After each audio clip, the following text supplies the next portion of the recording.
Welcome to another edition of Carnivore Bites. I'm your host, Jeff Sherman, along with Dr. Eric Lopkin. And we have to really start things off, kick things off, post Super Bowl, haha, no pun intended. That is Super Tuesday.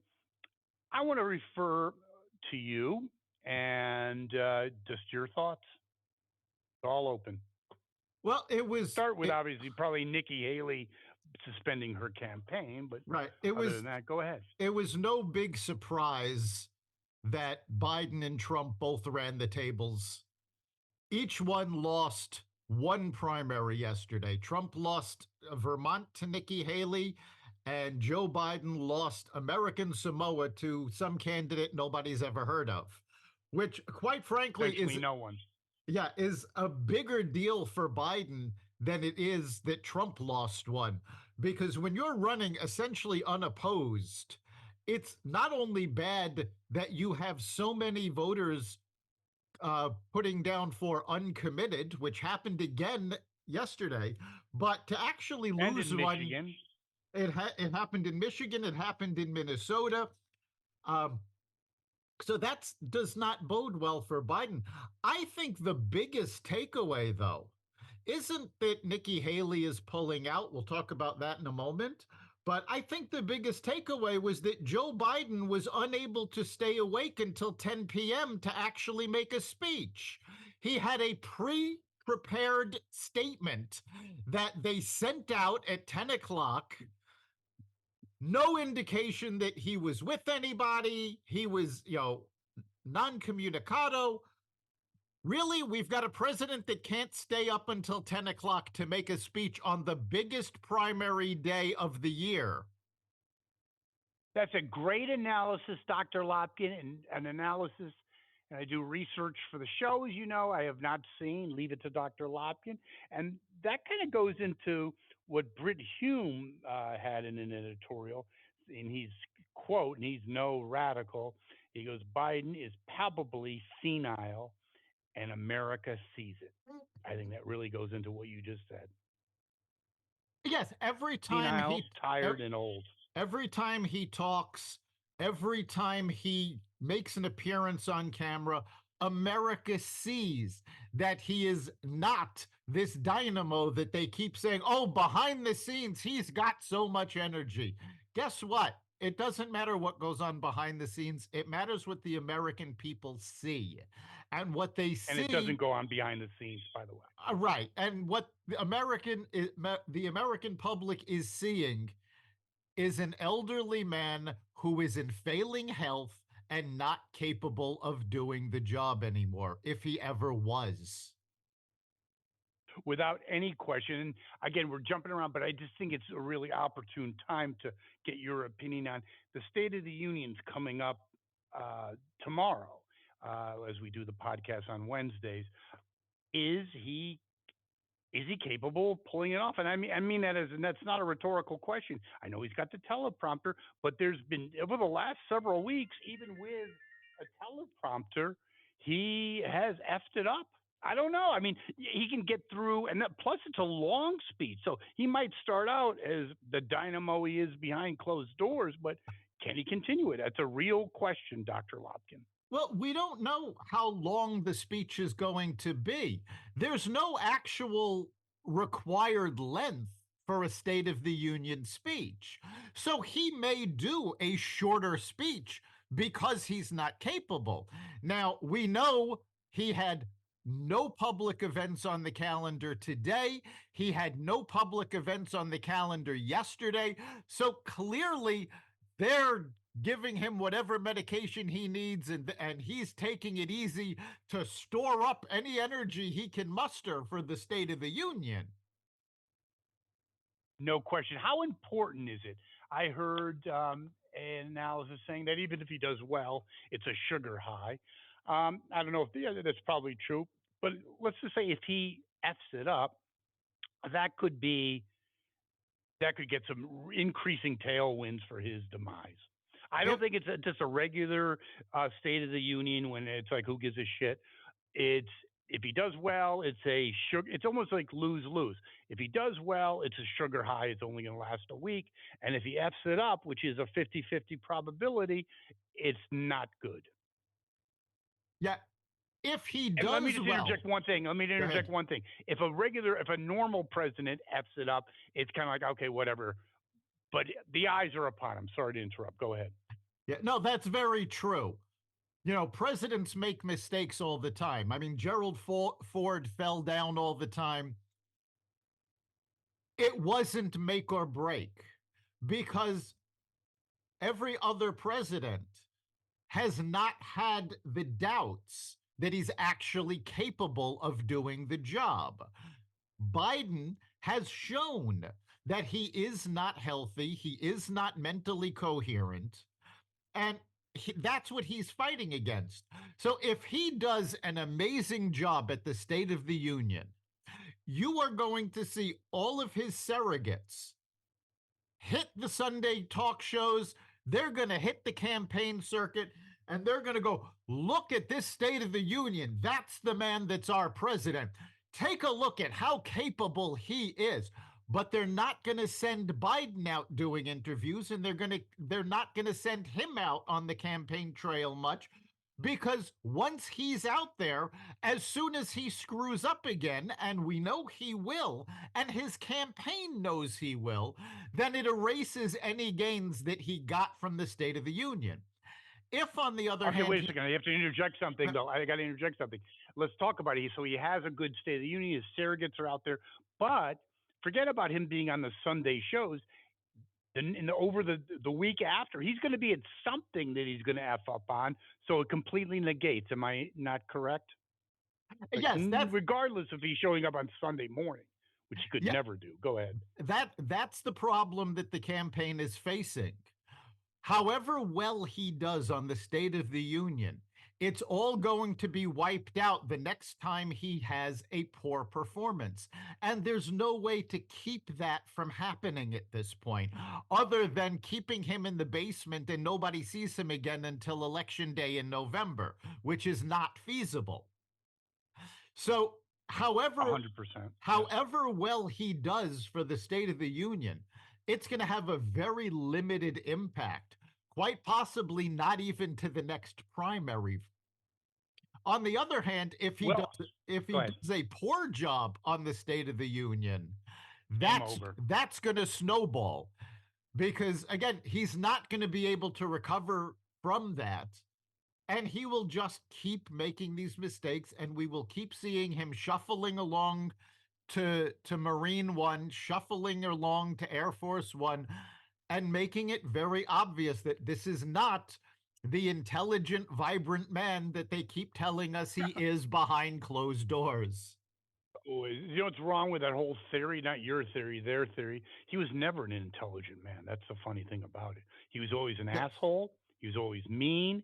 He was always egotistical. I like Greg Kelly from Newsmax said, high on ambition, low on talent. That pretty much summarized Uncle Joe Yes, before he it became senile.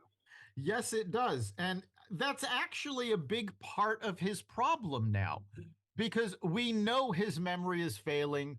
We know there have been so many theories now from the medical community that he has dementia, that he has Parkinson's. There's all sorts of possibilities, but they all have one thing in common. And when a patient comes down with these conditions, it exacerbates the personality of the person. So if somebody is really sweet and a nice guy and he's out there for everybody, or she's there, you always want to be talking with her.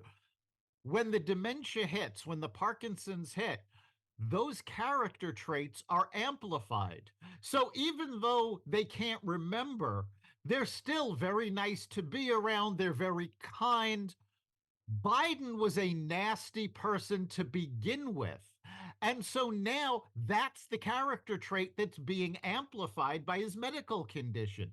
And we have heard his own staff members and members of his own administration talk about the fact that they don't want to give him bad news because he No, I've flies heard that. off the Yeah. handle. He flies Even off the about handle. polling, he freaks. Yes, he's very abusive to people. And part of that is the medical condition, but part of it is that he was never a nice guy to begin with.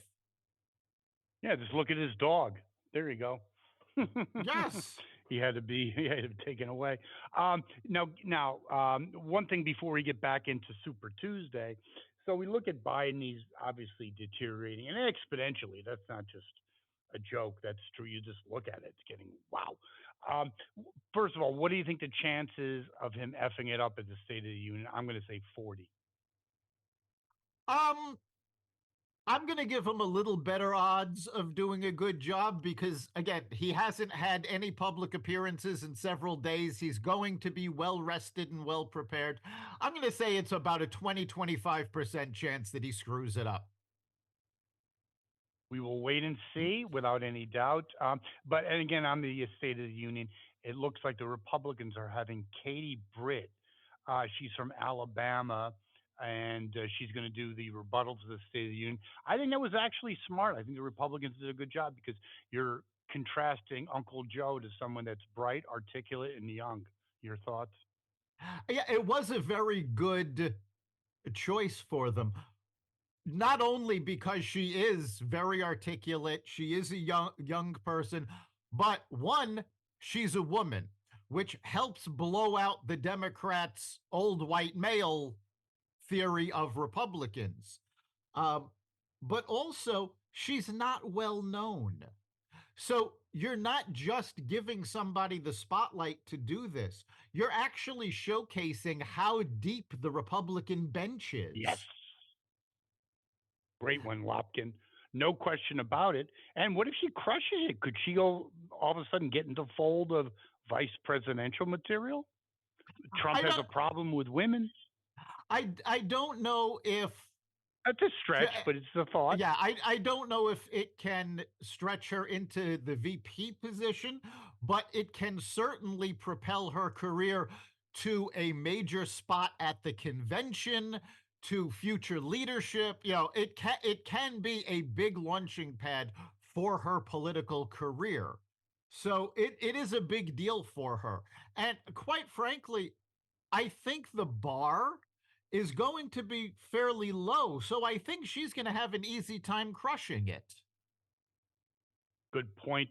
And then, as we talked about Uncle Joe and his deterioration, it was really funny that Saturday Night Live actually did a skit, and it was pretty hard hitting. Your thoughts, Dr. Lopkin? It was very hard hitting. Unfortunately, like so much else of Saturday Night Live, it wasn't particularly funny, but No. it was amazing that they weren't just making fun of Biden. They made fun of Biden's age, but they also made fun of his surrogates. They made fun of Gavin Newsom. They made fun of Karine Jean Pierre. Um, they brought in, they made fun of Mayorkas. And it was them repeating the phrase over and over again.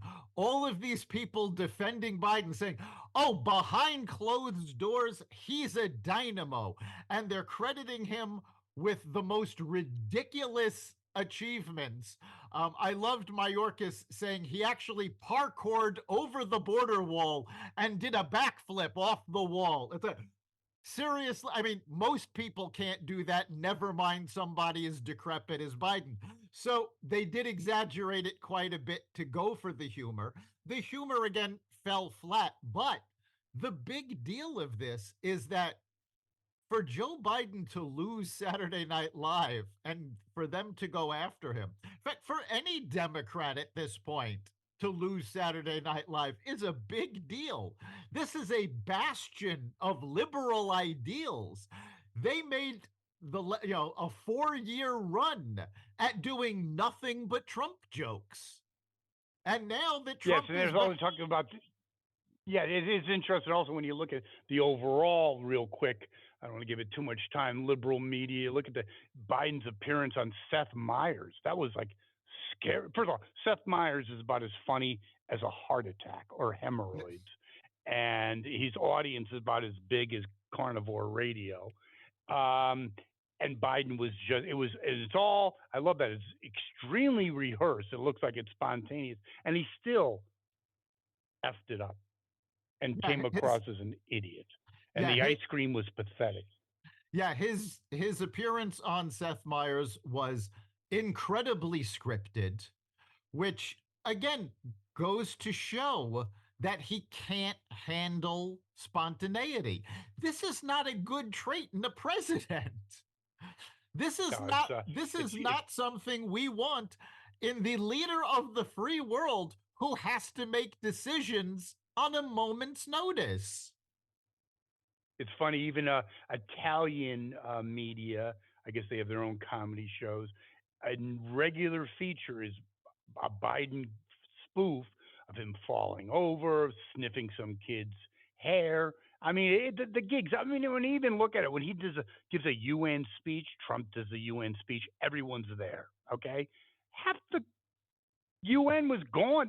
No one takes him seriously. Let's just cut the shit. And also, how dumb is the elitists in the Democratic Party to think America's that effing stupid to think, yeah, they see, don't believe your lying eyes, right? You see Biden barely be able to get through, like, reading a children's book.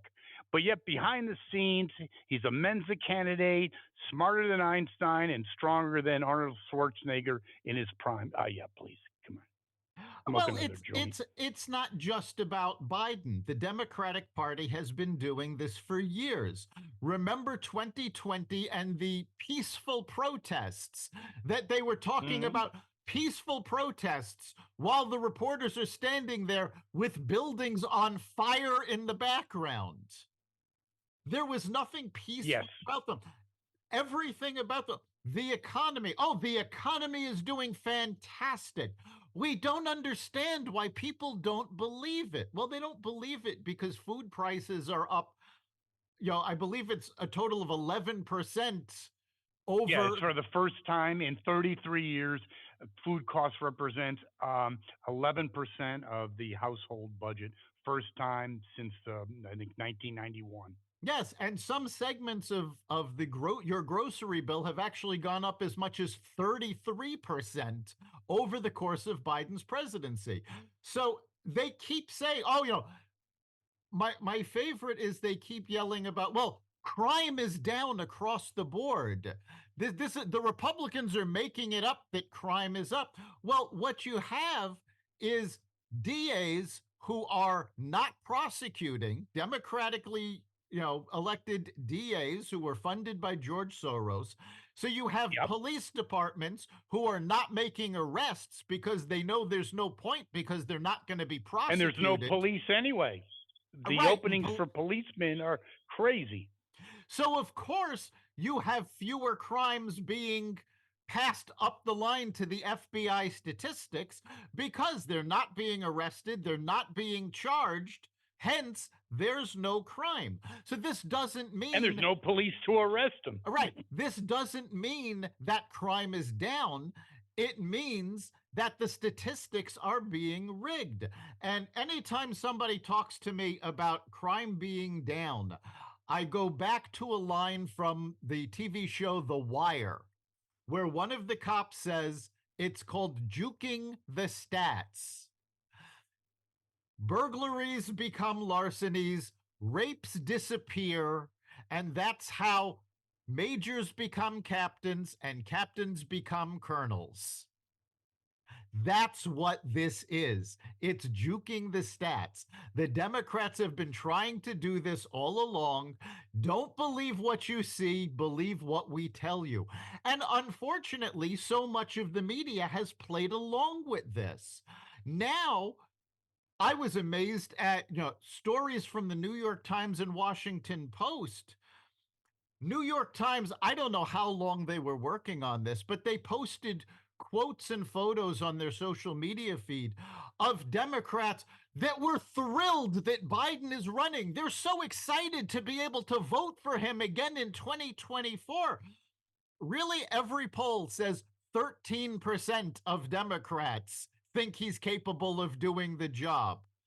Or And yet the New York Well, Times, that they goes into the bigger question of the whole media. You look at CNN, we've talked about them. It's hysterical. Their ratings are beyond in the crapper, right? And especially in key demographics, they're just awful. There's reports that their median average viewership age is approaching 60. And it's really interesting. It looks like some of their rock stars, yikes, like Anderson Cooper, I never got, Jay Tapper, and the other idiots are high price, low ratings, are in the sights, in the gun sights of being laid off. What do you think of that? Well, I think it's about time. CNN is spending far too much on these anchors that they're not reporters. They don't know Huge from new salaries. Yeah, they don't know from news, and nobody believes them anymore. And part of the reason is that they are going out there with their agenda, and the agenda is getting worse and worse. I was absolutely amazed by a video clip from last night on MSNBC where the panel was acknowledging that the number one issue that voters say is important to them right now is immigration. And they were actually making fun of voters in non southern border states for being concerned about this. This is not just a border issue anymore. You see New York, Chicago, Georgia, these areas are falling apart. The city of Denver announced they may have to let go all of their hourly employees from their parks and recreation department just to pay for care of the migrants. So, yes, this is not just an issue for Texas, Arizona, and California, but the folks at MSNBC were mocking their own viewers for being concerned about this. Well, it doesn't surprise me with MSNBC, but I'll tell you, really interesting. You brought up Denver. I was talking to a friend last night. We worked for the same company at one time and have a mutual friend that's now in Denver. He got a letter, believe it or not, from the mayor basically requesting that he open his own house to allow migrants to stay there. That's a fact. Yeah, that's actually been happening in places around the country. The mayor of Chicago has considered that. It is absolutely ridiculous. You decided to be a sanctuary city. Now you see what that actually entails. And you know what? If you can't afford it, change your laws. Say, we are no longer a sanctuary city. We do not have the budget to deal with this. That would admit that they're wrong, Dr. Lopkin, wouldn't it? Well, yes, They're it would. incapable of that. And quite frankly, the mayors of most of these sanctuary cities are Democrats. They should go en masse to the White House and say, you need to reverse the 93 executive orders that you passed on day one that caused this border crisis and fix the problem. That would be excellent. You talk about the crime and how we've been trying to we've been gaslighted.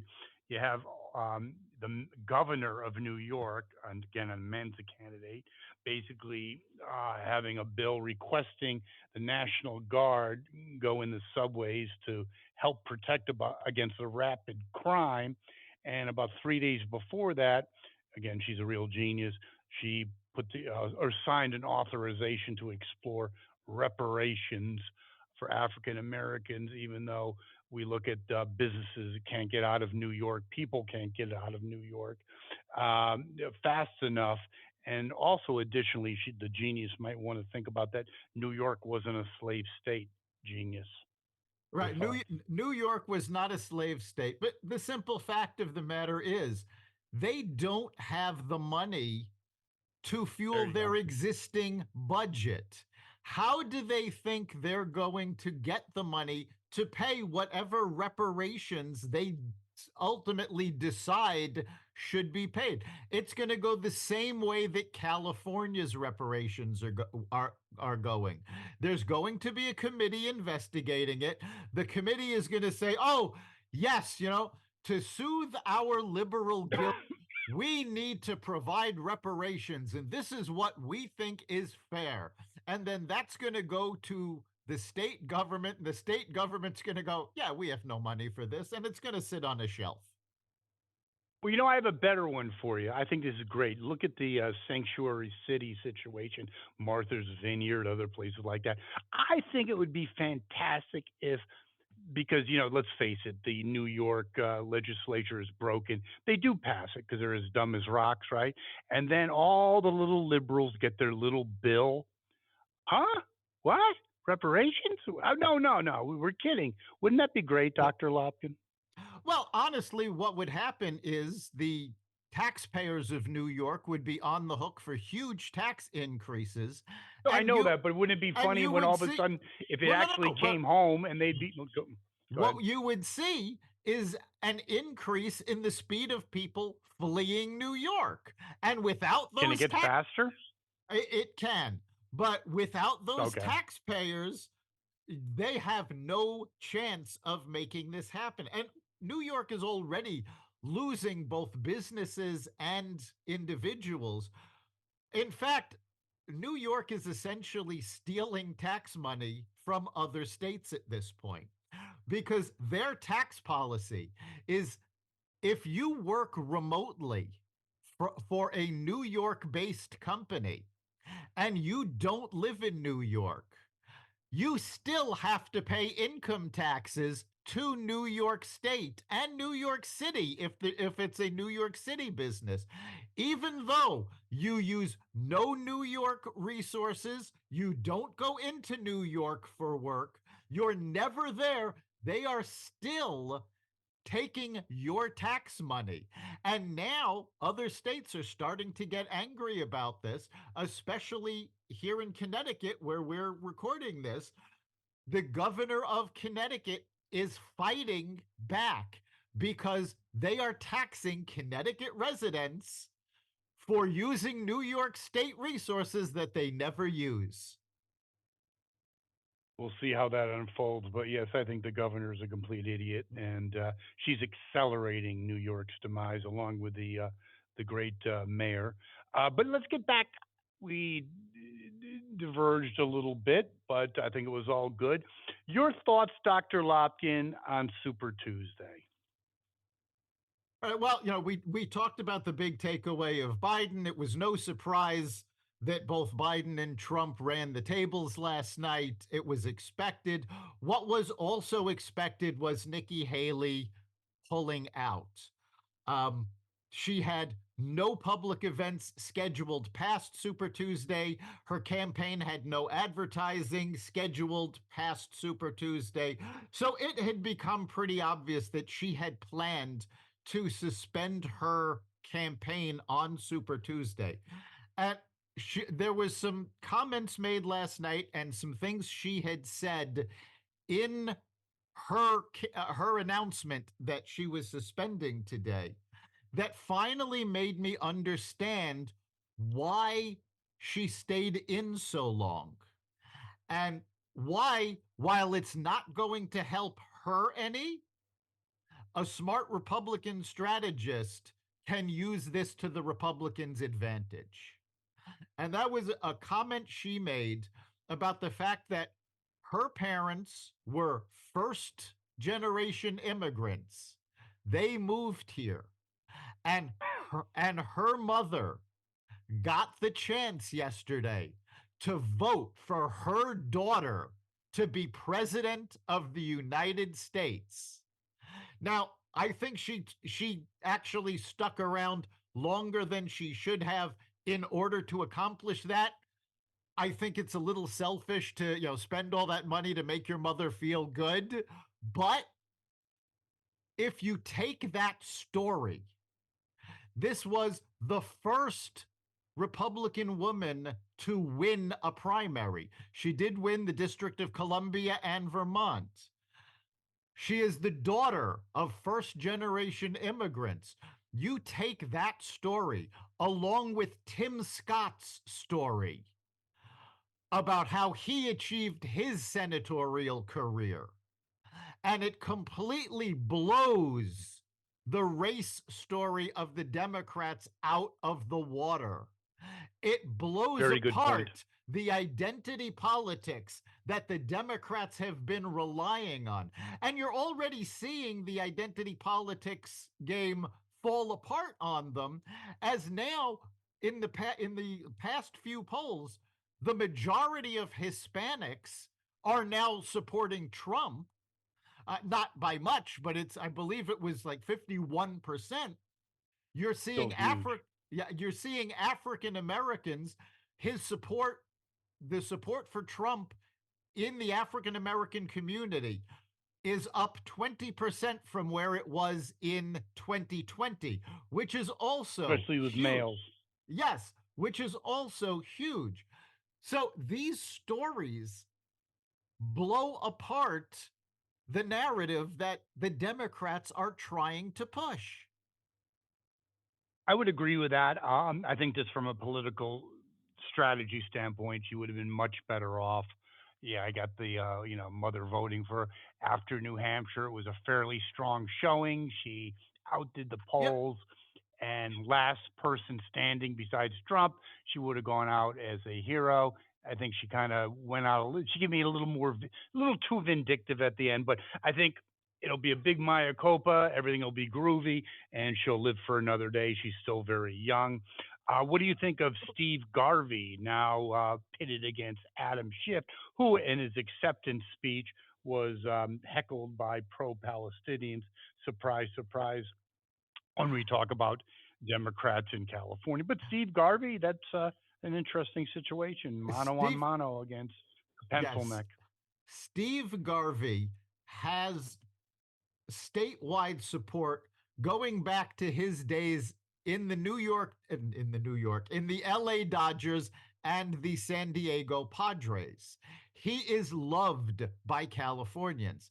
He is a Yes, political newcomer, and Schiff actually spent $12 million attacking Steve Garvey, which backfired.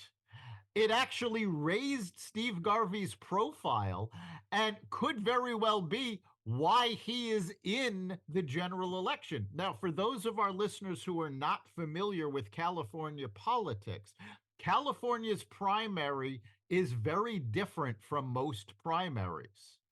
No matter what party you are in, you all run in the same primary, and the top two candidates are the ones that move on to the general election.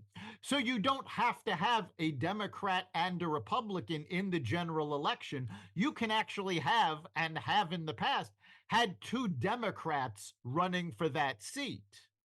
Well, Schiff was more afraid of his Democratic opponents than he is socialist. of Steve Garvey, because he thinks because Garvey is a Republican, he'll be easier to pick off.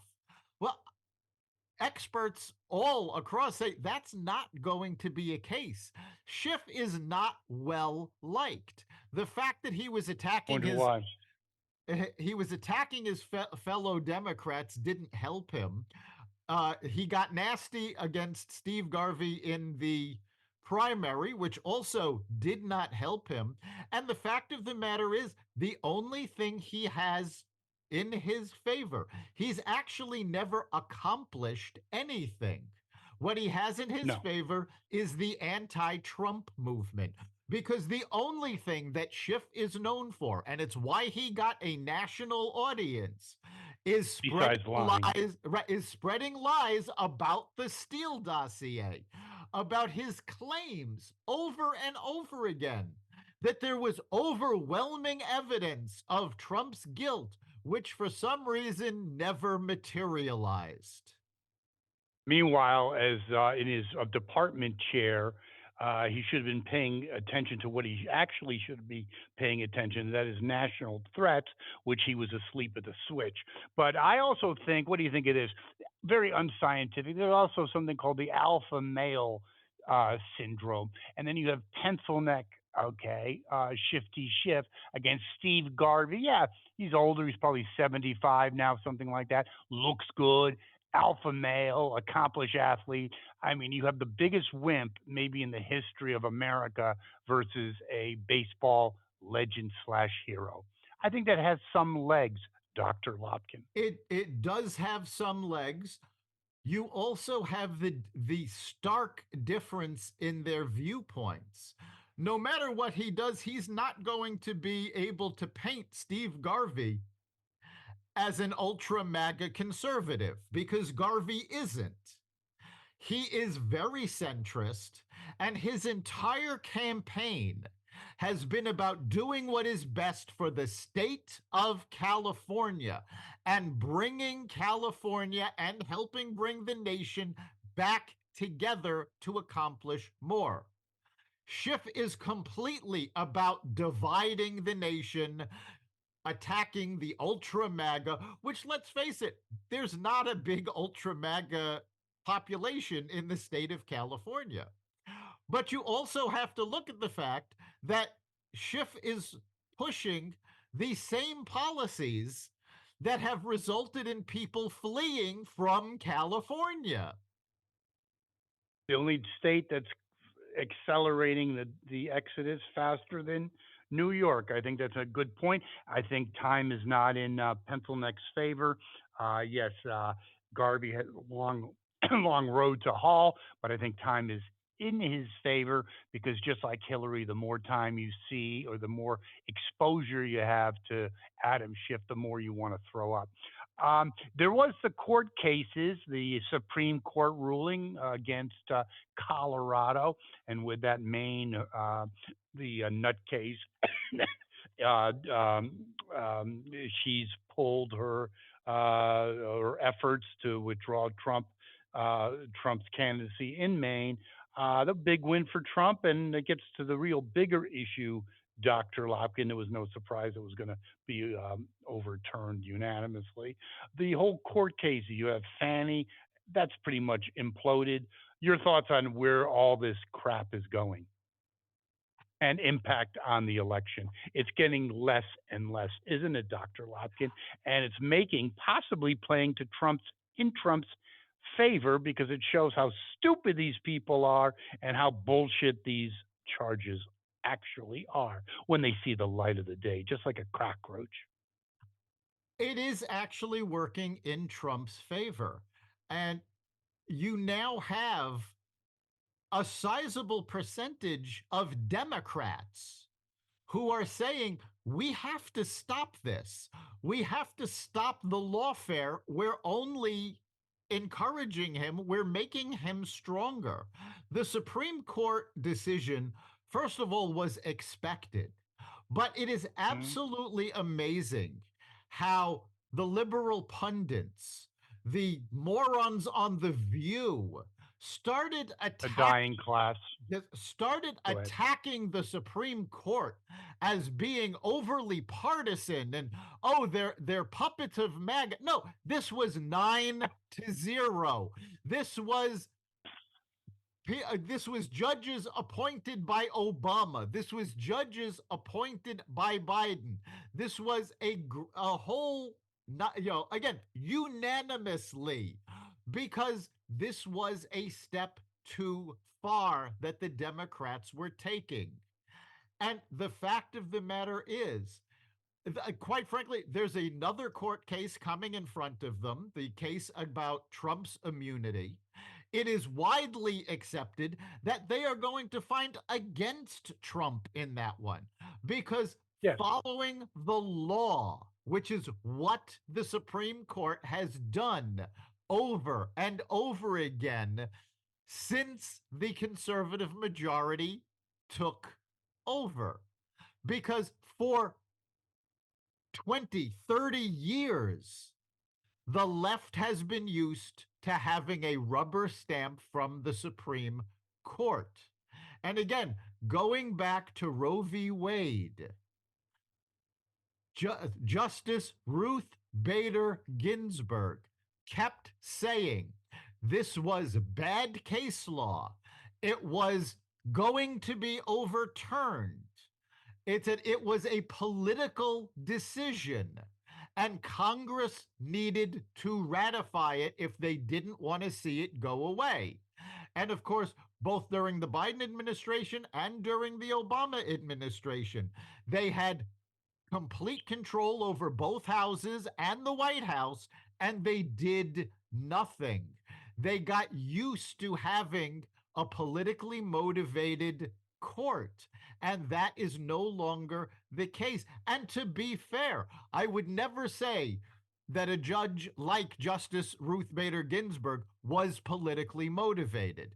There were always justices on both sides of the aisle that tried to stick as close to the Constitution as possible. But okay, the Supreme Court case that's got it. You know, with the immunity is not going to happen. No. But how about the Fani Willis case and the Smith case? That's the two ones that have relevancy. Where are they now? Willis, I think that's not going to make it before the election, and I believe the Smith case is not going to make it before the election either. Your thoughts? The Smith case is going to depend on how the Supreme Court decides the immunity. Realistically, the Supreme Court should decide. Now, I don't know if they will or not, but they should decide that while Trump is claiming a president has complete immunity, the Supreme Court should decide that the president does have limited immunity. Now, with that limited immunity, that would screw up Jack Smith's case. But we know that's not going to happen. But I still think the case is on shaky. It's not going to happen. We don't know that's going to happen. Because if they say that the president has no immunity, that opens up for any Republican attorney general in 2025 to put Joe Biden on trial for abandoning the border and letting terrorists through. For any decision that Biden made, if they don't say that the president has limited immunity for decisions made during the commission of his position, it is going to open up a bigger can of worms than anybody has imagined. So I think they will split that hair, but it's one they've got to split very carefully. I would agree with that assessment. I don't know how it's going to affect the Smith situation. I think the Fani Willis, that train has left the station.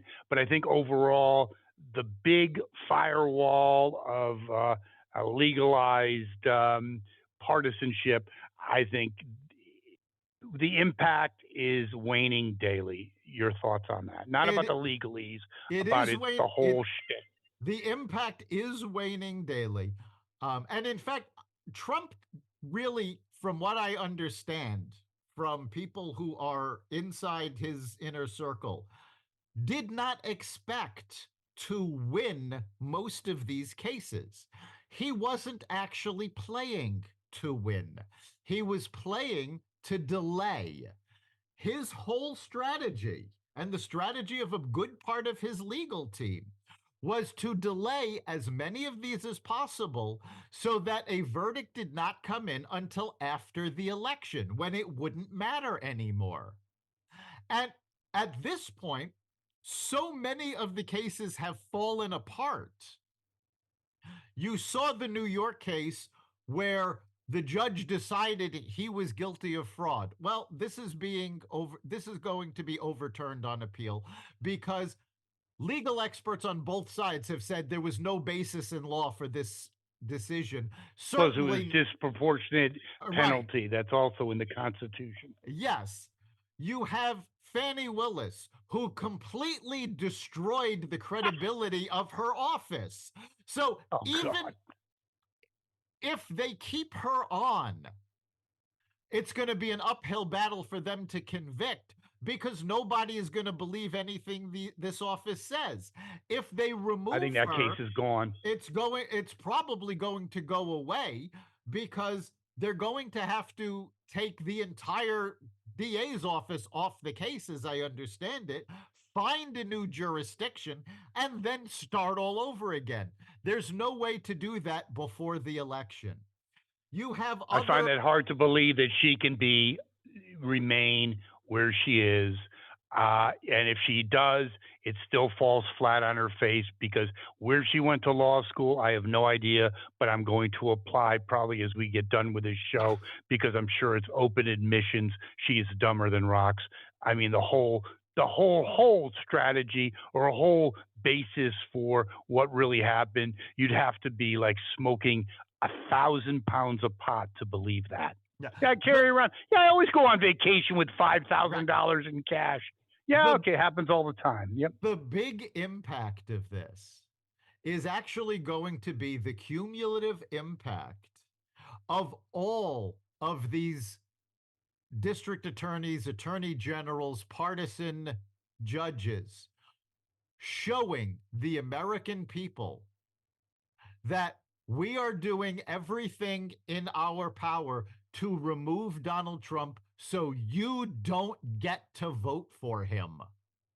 And I think that, that narrative is becoming more and more, seeing more and uh, more of the light of day. yes, And I think and it's getting traction. that is backfiring on them because, first of all, it's encouraging the Republican base to unify behind Trump. It is encouraging independents to go, wait a minute.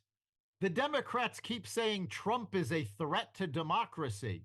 But one, we were better off economically and security wise in the world when he was in office. And two, they're literally changing laws and manipulating the courts to try to get him off the ballot and remove him from the election. So, who in reality is the danger to democracy? That is a great point because that is real buoyancy. Yeah, you're talking. He's a threat to democracy. Well, for 4 years, what happened? Nothing. Everything was fine. So that's a bunch of bullshit. Unless you're a moron watching The View or MSNBC, and then you need to go see someone. Other than that, who's the one who's playing with democracy? Raskin and all the other losers. Who that guy I cannot stand. And Now in back to fact, the wait a minute. In fact, two Democratic uh, Congress people came out right after the Supreme Court said that the states could not remove Trump from the ballot to try to pass a bill that has no chance of passing the House, never mind the Senate, but try to pass a bill determining that, yes, in fact, Donald Trump is an insurrectionist and is ineligible to run for office. Now, the big problem with this is that's not something that Congress can determine. That has Does to that be really does it? determined Whoa, in whoa, whoa! I got courts. that. I got that. But does that actually make a difference in their minds? No, it doesn't. Got No, Debbie Wasserman Schultz it and doesn't make a difference Raskin, in their two minds, geniuses. but it does show that, yes, the Democrats are willing to manipulate laws in order to get their way. So the more Well, they surprise, yell surprise. that Trump is a threat to democracy, that claim becomes more and more hollow the more they try to manipulate things. Totally agree. And then the last on the agenda is strategically. Strategy and Uncle Joe don't go together, but his team or him, I don't think he does anything, has a new strategy of going mano on mano with Trump and trying to get in Trump's face, trying to agitate him. Someone else, I'd say, yeah, okay, that might be a good strategy. Trump can be unhinged, obviously. But Uncle Joe, at this stage of his dementia, I think that plays right into Trump. I think it actually could be comical. Your thoughts? If Biden had more on the ball, it If, might be yes. effective. If Biden were capable of actually debating Trump, it might have worked. But to go after Trump, to keep saying, oh, he's a threat to democracy, he's a loser, and then not be able to debate him just blows up the entire strategy. And even more importantly, every time he starts talking, he's not simply going after Trump.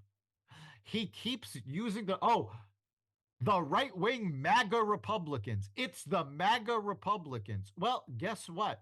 That's not attacking Trump. That's attacking the Republican voters. That is his I don't even think it's that. I don't even think it's that complicated. That is I his think you got basket someone. of deplorables.